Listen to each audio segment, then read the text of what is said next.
Рахмат Айда Камчыбековна. Мен КТРК жетекчисине суроо бергим келет да. Силерде баягындай клиентке багытталган принцип жок да? Эл баары кызыгып аткан маселелерди көрсөтпөйсүңөр да. Эмне үчүн көрсөтпөйсүңөр? Качан ошо принцип көтөсүңөр? Баары орустар айтат го, клиент ориентированный деп. Ошон үчүн бюджеттин карап отурасыңар, өзүңөр акча таба албайсыңар. Дохап Мамат Расулович, биздеги азыркы учурдагы проекттерди чыгарып жатканда сөзсүз түрүндө элдин маанайын, элдин көйгөй маселелерин чагылдырганга деп бардыгы жумшалган. Андан тышкары биз эми кандай сунуштарды биздин корпорациянын алкагында коомдук кабылдамасы бар. Андан тышкары мисалы соц тармактар аркылуу, сайттар аркылуу бизде эгерде биз сунуштар келсе, ошолорду сөзсүз карап туруп, ошолорго ылайыкташтырып бир пикирлер болсо, ошо бир жакшы сунуштар болсо, эгерде алыбыздан келе турган проекттерди ишке ашыра алсак, ошону ашырып келе жатабыз. Тилекке каршы бардыгы жанагындай камтып жанагындай ишке ашыра албаган учурлар болуп калат, бирок ошо маселе мындай дейм, телевидениеда көп нерселер комплекстүү маселе болгондон кийин каражатка дагы байланыштуу болот, кете бир адистерибиз жетишпей калган учурлар да болот. Бирок колдон келишинче жанагындай иштерге ашыганга аракет кылып атабыз. Мисалы үчүн мына Азаттык Текебаевга интервью алды, элдин баары көрүп атат. Эмне үчүн силер ошо интервьюну көрсөтө албайсыңар КТРден? Эл каалайт да ошону. Эркиңер жетеби ошого көрсөткөн? Эркибиз жетет. Эмне үчүн көрсөтпөй турасыңар эркиңер жетсе? Маселени эң биринчиден бул баягы биздин көрөрмандардын коомчулуктун кызыкчылыгын көзөп туруп ошону эске алыш керек. Коомчулуктун кызыкчылыгы бар, эл кызыгып ютубтан көрүп атпайбы? Эң көп просмотр ошо болуп атат. Азаттыктын бир журналисти бар, алды, эмне үчүн КТРде миңдеген адам иштейт, ошондой интервью ала албайсыңар? Биз эгерде керектүү болсо интервьюларды алабыз. Эмне үчүн албай атасыңар? Эл кызыгып атпайбы ушуга? Аны карайлы. Качан карайсыңар? Бирок андан кийин мындай да биздин жамаатыбыз абдан чоң. Кесипкөй жамаатыбыз бар.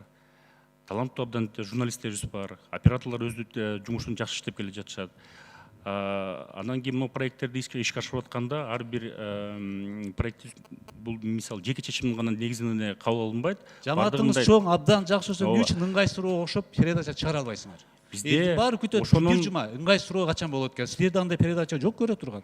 Бизде азыр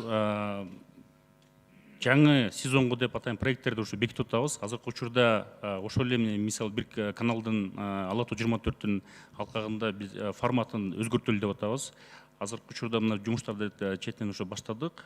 Көп убактысы ушу бул баягы түз эфирде бере тургандай кылып. Анын форматында дагы ошол эле ток-шоулорду кеңейтип, ошол эле ток-шоулордун жанрына карап туруп, ошо бөлүп чыгаралы деген ошо максаттарды коюп атабыз да. Буюрса анын баардыгы ишке ашырылат, баардыгы актуалдуу темаларын баардыгын ошол жакта чагылдырып көрсөтүп турабыз. Жогорку кеңеште өкмөткө, премьер-министрге сын пикирди көрсөтпөйсүңөр. Эмне үчүн көрсөтпөйсүңөр? Мактаганды гана көрсөтөсүңөр да. Эгерде сын пикирлер болсо, орду болсо, аларды көрсөтүп жатабыз. Биз көрө албай атабыз, эл деле көрө албай атат. Эмне үчүн ютубтан көрөт бардыгын? Азаттыктан көрөт, а КТРден көрбөйт. Эмне үчүн? Эми бул бизде ар бир каналдардын өзүнүн нишалары бар да. Ошого карап туруп, мисалы Ала Тоо 24-тө бул маалыматтык канал. Биринчи каналда мактагандар көрө турган ниша барбы? Жок, кеп андан эмес. Эгерде орду болсо, аны көрсөтүп, азыркы учурда деле көрсөтүп жатабыз. Колдон келишинче. Эгерде орду болсо, аны көрсөтөбүз. Анын парламент, бизде парламент республика өттүк системага. Жумасына 45 мүнөт көрсөтөсүңөр бир жолу парламентке болгон. Эки проект бар. Эки проект. Ошол эле бар. Бирок маселенин баары ушул жерде каралып атпайбы? Жок, андан тышкары, мына азыр эле бир мисалы ошол ой ордунун алкагында Индия эл аралык уюму менен биргеликте сиздердин ар бир фракциянын ишмердүүлүгүн көрсөтүп, түз эфирде ой ордудо көрсөтүп турабыз. Аны ошо Индиячыларга акчасын төлөп айткан үчүн кылып атасыңар. Силердин инициативаңар эмес. Жок, биздин да кызыкчылыгыбыз бар да. Ошол үчүн болгон үчүн көрсөтүп атасыз. Түз эфирде эми аны өзүңүз деле жакшы билесиз да. Ошол нерсени көбөйтө албайсыңарбы?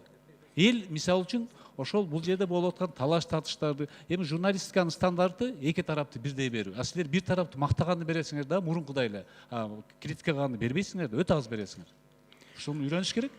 Ошондо эл кызыгат. Ошондо бюджеттен акчаны азыраак алып өзүңөрдү бага аласыңар. Болсо бюджеттин оозун карап отура бересиңер, өзүңөр эч нерсе чече албайчы. Өтүш керек. Эми бюджеттин эсебинен деп айтканда, эгерде өз алдынча баягы каржылоо өтүп турган болсок, эми ачыгын айтыш керек, азыркы рекламанын көлөмү жетиштүү эмес. Эми бул шылтоо. Жок, шылтоо эмес, эми баягы фактына караш кылып керек. атпайбы ошентипчи? Жеке менчиктердин эми алардын да акыбалын да мен жакшы билем.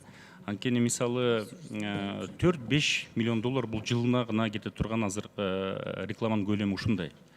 Биз мына бюджет эсебинен эле ушул көлөмдү алып коюп атабыз. Эгерде бизге каржылоону рекламанын эсебинен дей турган болсок, бизге ушундайдан дагы бир экөө керек.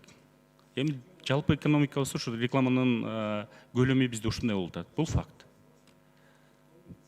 Бул мамлекеттин тарабынан колдоо болмоюнча эми ачыгын эле айтыш керек, өз алдынча иштеп кеткенге болбойт. Анткени каражатты көп талап кылат. Жанагынча 6 каналыбыз бар, 5 радиобуз бар, андан тышкары мультимедийный платформа бар. Көз карандысыз журналисттерди ошол чет өлкөгө журналисттик иликтөө боюнча курстарга жөнөтөт экен. Сен жөнөтөсүңөрбү? Биз жөнөтөбүз. Канча журналист бар окуп келди? Көп эле. Көп эле мына былтыр. Эмне жыйынтык болду? Кандай передача чыгарды ошо окуп келгенден кийин? Эмне пайда болду ошолорду окуганда? Биз мындайда жөнөтчүсүн жөнөтүп, азыр ал жакка барганда дагы ошол эле биздин партнерлор аркылуу, биз кызматташкан сетевой партнерлор аркылуу дагы ошол маселелерди чечип турабыз. Бул жака келип биздин кызматкерлер менен чогуу биргеликте иштешип, биздин кызматкерлерди ал жака жөнөткөнгө, ошо баягы өзүнүн квалификациясын жогорултканга дагы андай ишараларды көрсөтүп атабыз. Колдон көрүүсүнчө жасап, анан Кудай буйрса мына ушул жылга дагы, кийинки жылдарга дагы ошол пландарды киргиздик. Жыйынтыгы жакшы болот деп ошону. Эми сиз жаңы келдиңиз, бизде коом өнүгүп атат, алдыга жылып атат, бирок КТРК аркада калды да. Ушуну эсте алып коюңуз. Силер алдыда болуп, элди кайра тартышыңар керек алдыга. Буну эске алып койгула. Рахмат.